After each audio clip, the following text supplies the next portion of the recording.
संसार और प्रभु में कितना बड़ा फ़र्क है। कभी मैं चिंतन करता हूँ तो सोचता हूँ, संसार हमसे लिए बिना नहीं रहता। सब कुछ, सब कोई को हमसे कुछ न कुछ चाहिए। पत्नी को कुछ चाहिए, पुत्र को कुछ चाहिए, पौत्र हो जाते हैं उनको कुछ चाहिए, माँ बाप को कुछ चाहिए, भाई बहन को कुछ चाहिए। हर आदमी को हमसे कुछ न कुछ चाहिए। संसार हमसे लिए बिना नहीं रहता और प्रभु हमें दिए बिना नहीं रहते।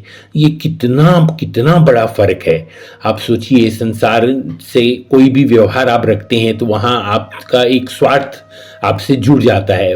कोई भी आपसे कुछ चाहता है। पत्नी चाहती है कि आप उनकी रक्षा करें, आप उनको समय पे पैसे और सामग्री उपलब्ध करवाएं। बच्चा चाहता है कि आप उससे पढ़ा लिखा के बड़ा करें। माँ बाप चाहते हैं कि आप उसकी सेवा करें बुढ़ापे में। हर कोई हमसे कुछ न कुछ चाहता है। ये संसार की रीत है।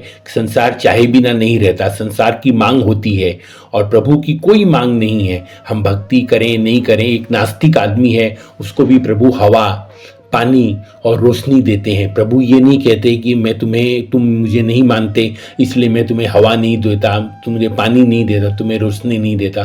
प्रभु सबको देते हैं। देने का प्रभु का स्वभाव है। ये बहुत बड़ा स्वभाव है प्रभु का कि प्रभु दिए बिना मानते नहीं और देकर ही रहते हैं। कोई कुछ मांगता है, धन संपत्ति पुत्र पौत्र, प्रभु वो देते हैं।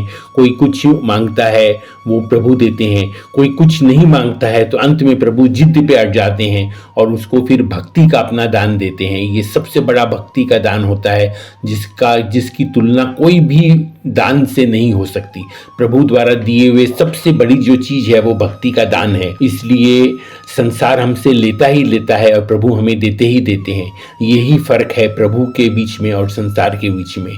संसार मांग मांग कर हमको परेशान करता रहता है। प्रभु दे कर हमें कृतार्थ करते रहते हैं, हमें कृतार्थ करते रहते हैं, हमें कृतार्थ करते रहते हैं। जय श्री हरि।